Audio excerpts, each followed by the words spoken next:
Welcome back to the Beginner's Quilt Emporium. Today I have one of my favorite people ever. Very dear friend of mine that Cathy has rejected doing this for so long, and she's been cornered today. We've got the fabulous Cathy Friend from Swaffham in Norfolk. Cathy, welcome. Thank you very much. Yes, you got me. I did. Cathy might be the perkiest human being ever born before 10 a.m. in the morning. I will let Cathy tell you the story. It's her favorite story. It's not funny, but you'll see it's her favorite story to tell anybody. So we will go through all of that. So Cathy, while I'm regaling all our fun antics and everything to everybody, why don't you tell everybody a little bit about yourself and where you come from? Okay, well, I'm not from Norfolk, although I do blend in because I'm a bit mad. Normal for Norfolk and all that jazz. I actually was born in Oldham in the days when it was Lancashire. It's now Greater Manchester, and then moved around a bit. Met Colin. Well, I've done my nurse training. Then met Colin. Who's Colin? Colin's my husband, my second husband. Got divorced, met, and then got married to Colin, and then we went overseas to Saudi Arabia, and then to Egypt. I loved Egypt. I was a lady who lunched in Egypt, and I like that. I like not working, but I like working as well. And it was there, really, I suppose, that I met an American lady called Arlene, who's no longer with us, unfortunately, and she was a great quilter. And we were all members of, it was called the AWA, which is the Americans Women's Association. And it was all expats, and we used to raise money for the local charities, orphanages, that sort of thing. So, and then there was Dillis, who was an English lady, so that got us all involved. And Dillis was a tailoress by trade, or I think, if my memory serves me right. So we had these get-togethers on a Thursday morning, the equivalent of Saturday.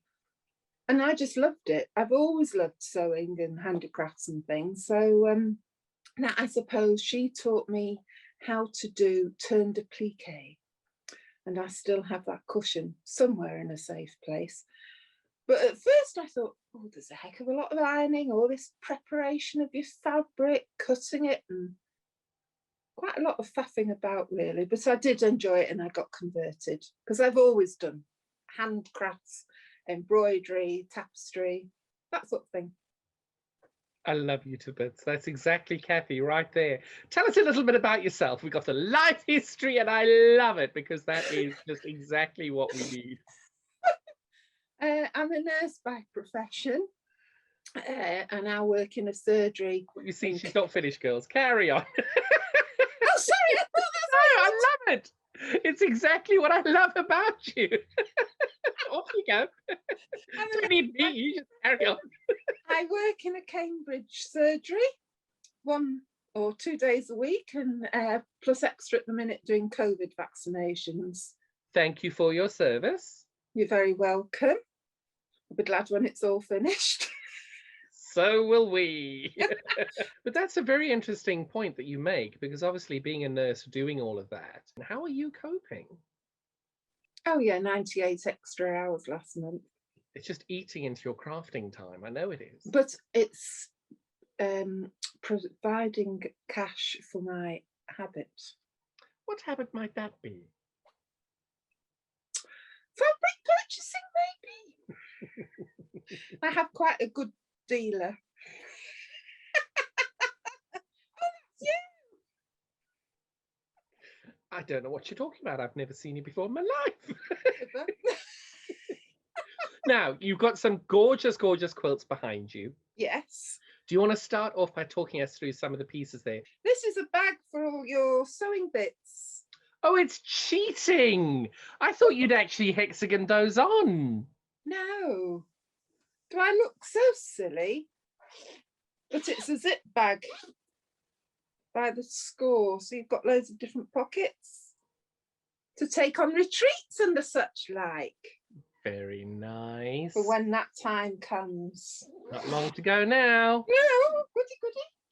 And then I did a few matching ones, and this is another one. That's lovely. So show us, what else have you got?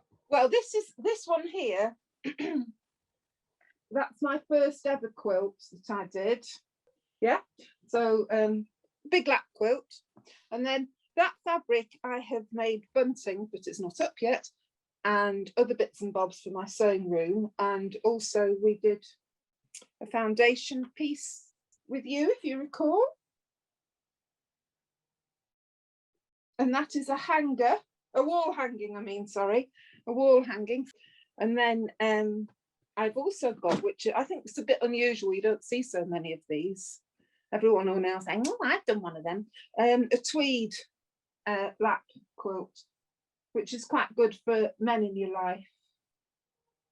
And the inside, I didn't do it, there's no wadding in it, but there's just some fabric on the back. So that's quite simple to do, just coordinate. The back of that quilt looks very familiar. I think that may have come from my shop. I think that came from my dealer, yes.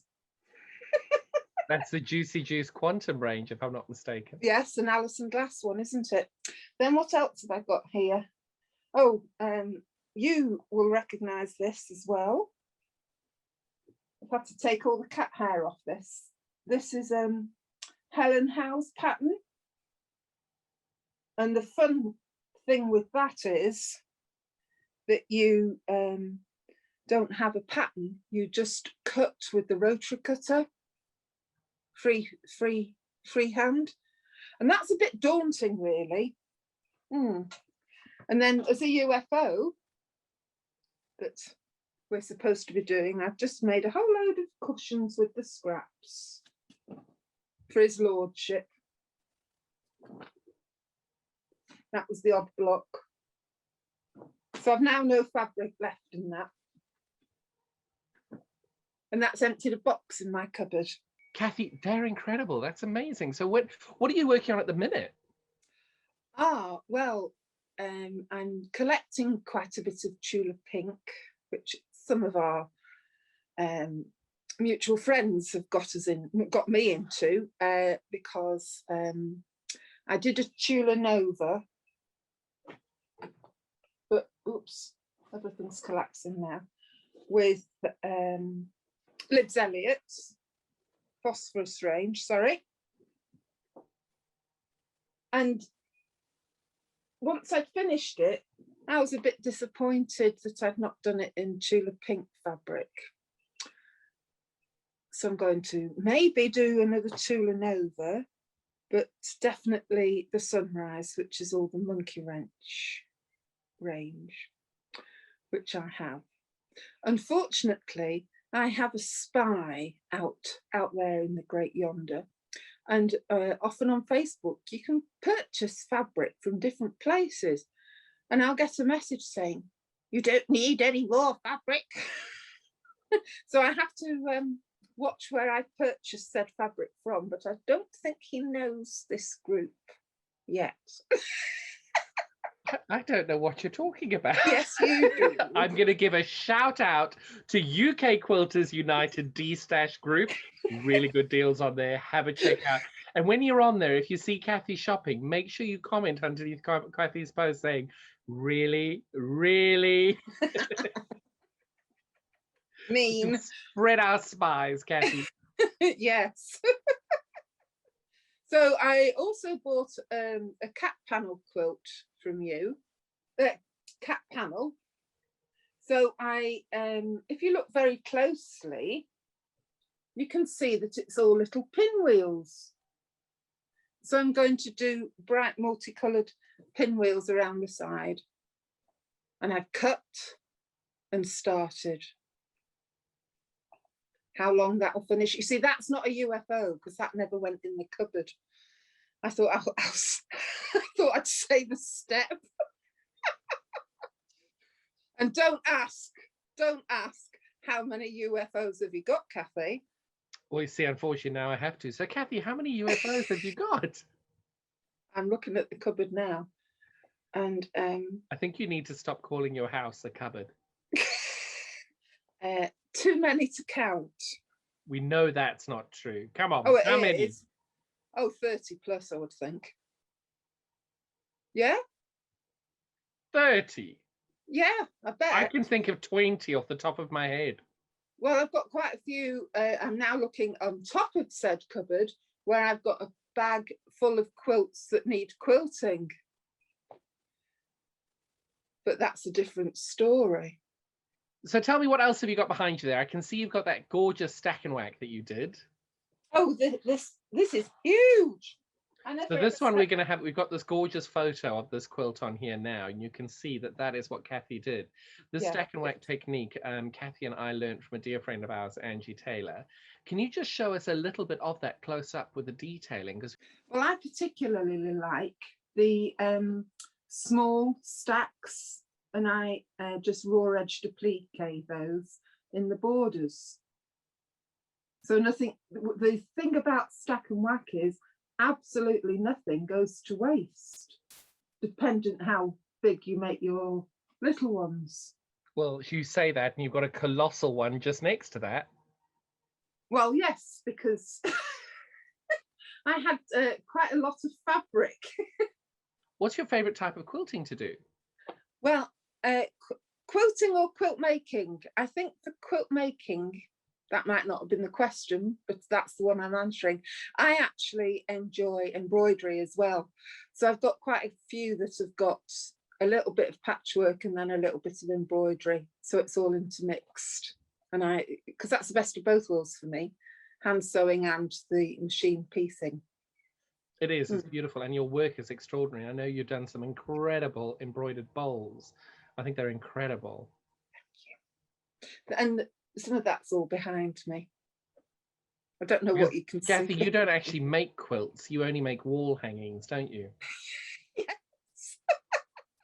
Yes, but the thing is, in here, which is my sewing room where I'm sat now, there's not an awful lot of wall left.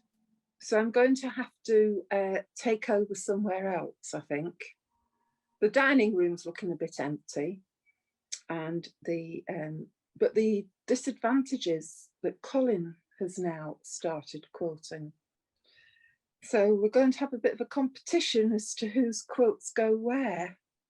But I think I'll win. I usually do. So how did it come about that Colin started quilting? Well, I think that's your fault, really. I will happily take encouraging another man to quilt. Well, yes. His background's engineering, and a lot of the cutting out of it all is kind of engineering with fabric rather than engineering with other stuff. And the thing that I hated most was, I'm just looking where his work is, and his points were smack on perfect the first time. I could have screamed. I could have screamed as I was sat opposite him. I thought, how dare he? How can he? It's just not fair.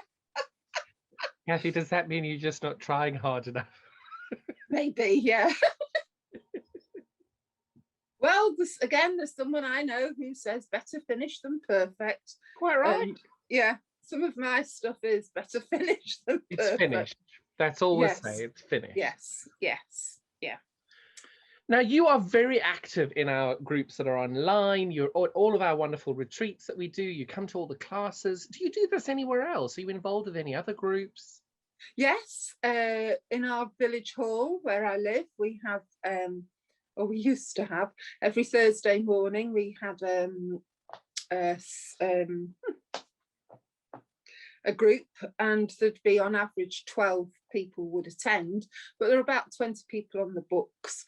And then as a follow on from that, we now do, or we used to do, a full day once a month where it was UFOs, and we can take our sewing machines to that. The Thursday morning is a hand sewing, but we will make much more noise on the Thursday morning when there are no machines than on the Wednesday when there are. So explain that one. But it's quite nice because and everyone does everything. You know, there's knitting, crocheting, embroidering, all sorts going on. Yeah, so Quite a lot of chatting. Yes, only one tea or coffee and biscuits, no cake, I'm afraid.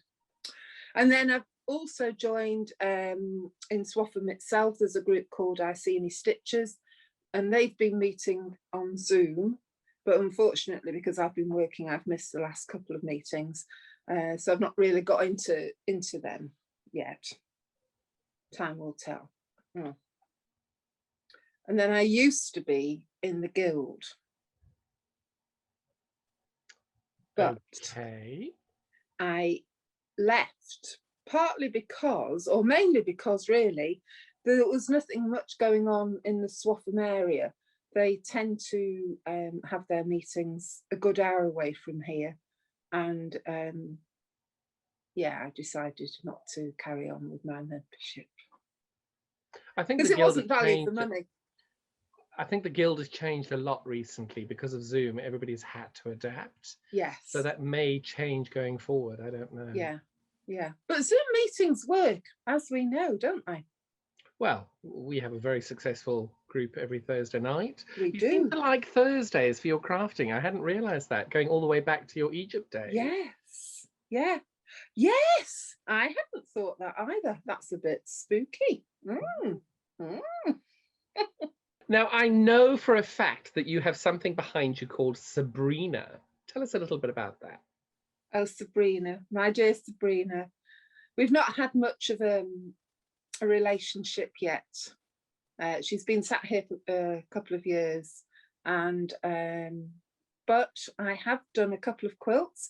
I've got quite a lot of, she's the long arm quilter, sorry for those who don't realise.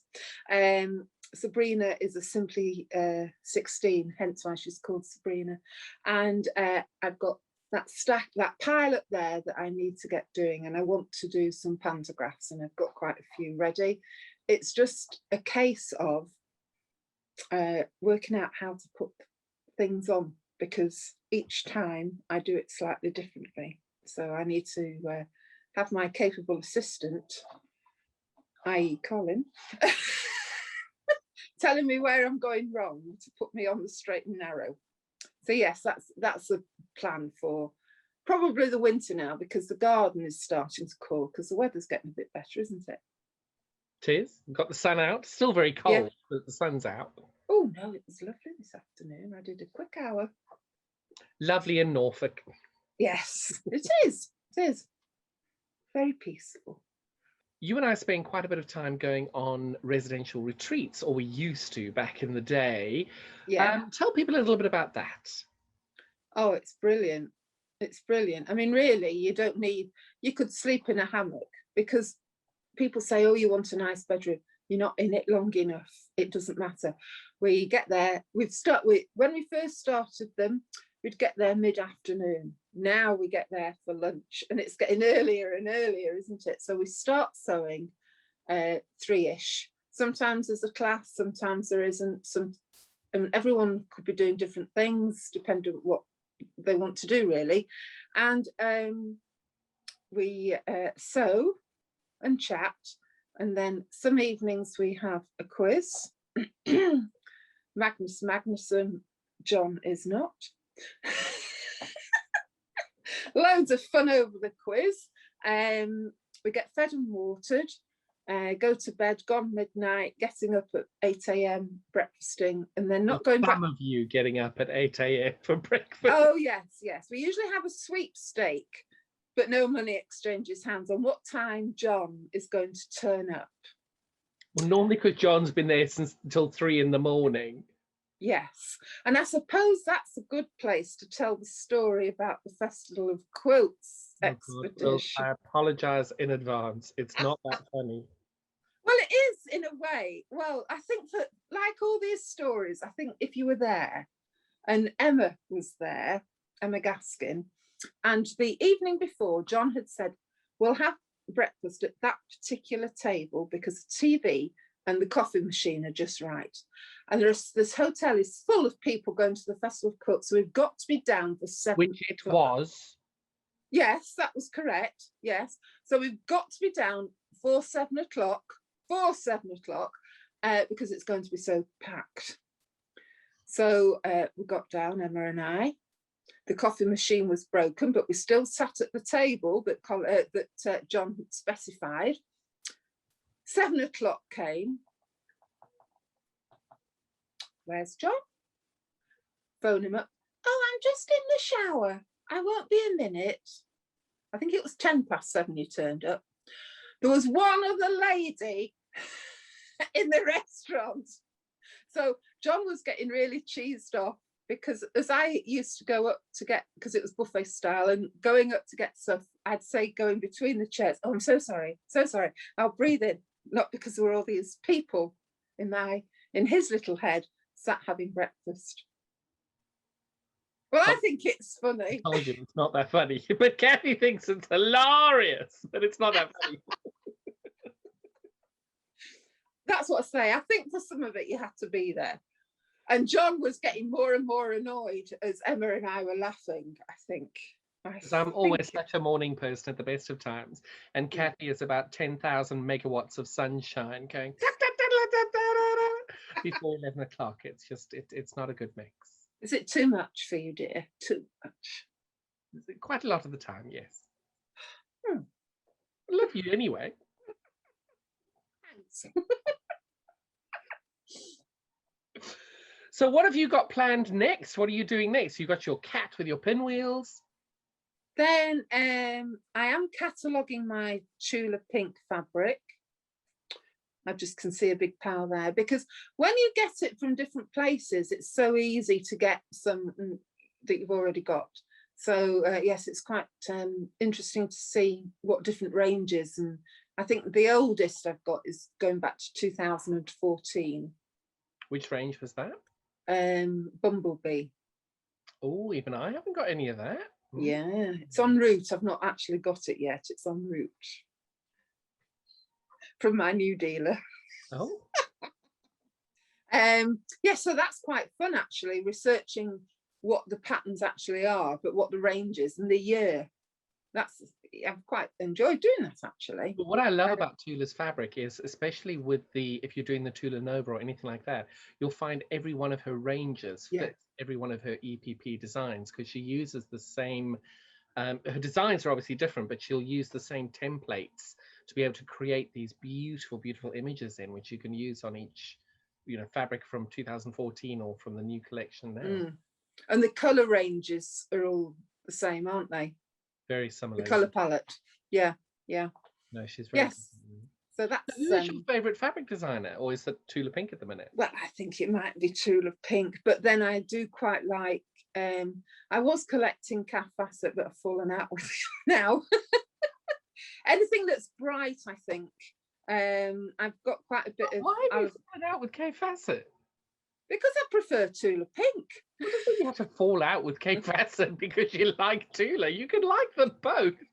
True, but I'm not collecting his anymore. I wanted to do the seed packet, which is quite big blocks, but I don't think I've got enough for that yet. But that would be for another lifetime, perhaps.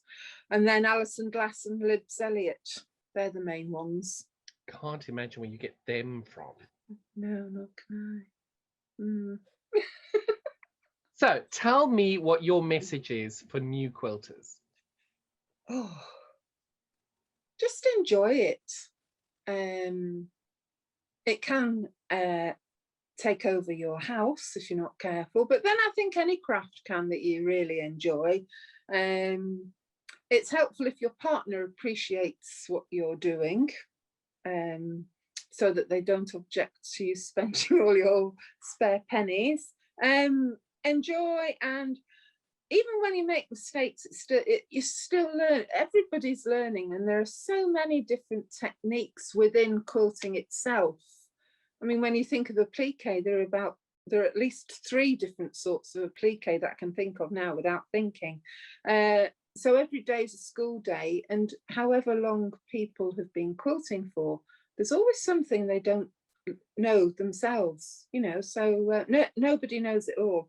In fact, someone that John and I both know, she didn't know how to do the binding on a quilt where you join it at the end, and I had great delight in thinking, oh, I can show Irene how to do this, and she's a Queen's quilter. So yeah, that was really I was really chuffed that I could teach somebody something who I thought knew so much. So yeah, she does, but you're quite right, everybody has got a little bit, there's always a hole in everybody's skill set. There is, yeah. Yeah. And I think also try to buy the fabric that the best quality that you can afford, because you will get better finishes. And when you've spent all the time that you have struggling, and then it's fabric that's a bit flimsier, you're not pleased with the results, so it can put you off. So just get the best that you can afford at the time. And sometimes the difference is only £1 or £2 a meter, and I think it's important the quality of Yeah. it does reflect in the work. Yeah, definitely. What's been your biggest mistake in quilting? Biggest mistake? Probably meeting you.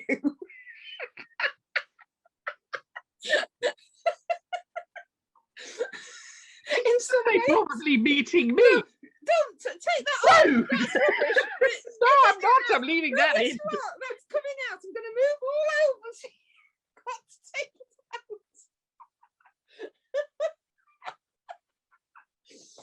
Right. Go on, start again. Oh no, that's staying in. No.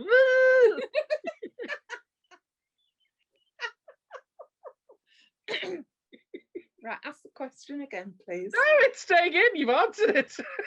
No, I think probably then, apart from, John's, well, he's one of my best friends, so he knows that. So we won't go into a mutual admiration society meeting. My sewing room is lovely, but it could do with being a bit bigger. And it was purpose built. However big your space is, it's never quite big enough. Cathy, I'm going to give you a little piece of unsolicited advice, and I will point out how terrible a businessman I'm saying this.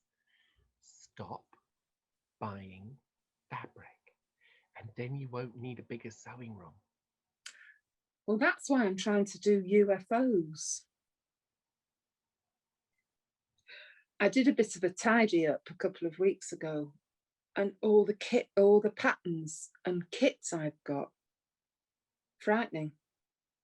It is frightening. I'm just looking quickly now, and there are at least all my stuff stored in really useful boxes. And there's 2 boxes that I can see here, that sort of size, all with kits. So that's assorted kits. There's more than a lifetime. But it brings you joy. Yes, I just hope it brings the next person joy too. Well, you and I both knew Nicola really, really well, and she was such a lovely woman. And I think if anything her passing has taught us is that the things that you love and the kits that you love, crack on with them, get them done. Yeah, use them. Yeah. I don't think anybody can say that you certainly haven't been doing your best on them. My word, you sew a lot. Oh, yes, I do. Yes, I do. Just not enough to get through the quantity you have. Well, life gets in the way sometimes. The work gets in the way. Yes. And the garden will be. So you mentioned that you do other crafts as well. Have you got some examples to show us? Yeah, like many others, I did start off with cross stitch and embroidery, and there are a couple of cross stitches that I'm particularly proud of, and this is the first one. When Colin and I first met, we went out, as we often, as people do, and he wooed me with that poem, you see.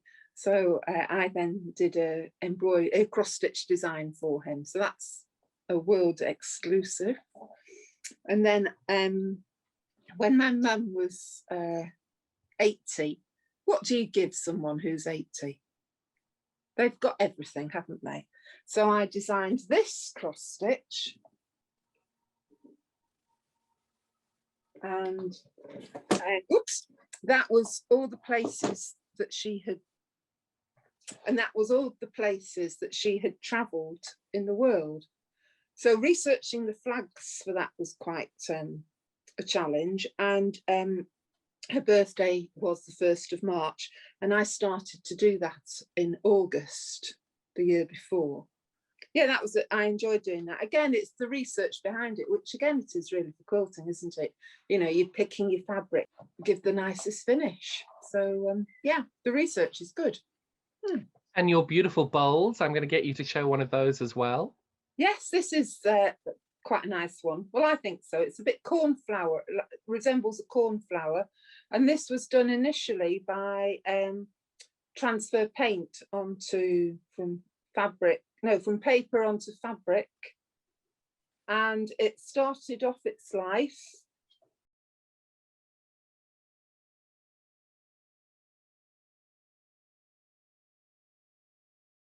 that was then superimposed onto the fabric. And yeah, I mean, I've forgotten how I did it now, but it was quite an enjoyable, something different. And I must admit, I do quite like doing mixed media stuff as well. And you're clearly very, very good at it. Thank you. Cathy, thank you so much for joining us today and sharing a little bit of your quilting world and journey with us and your stitching life. I can't thank you enough for your friendship. You're an amazing person. You bring so much joy to my life, and I'm so glad to know you. And thank you so much for being here today. Thank you so much for having me, John. Thank you. Take care. Don't lick anyone. Ditto. Actually, no, you can. You've been vaccinated. You can lick everyone. Yeah. Stay safe, sweetheart. See you soon. Bye. See you soon. Bye.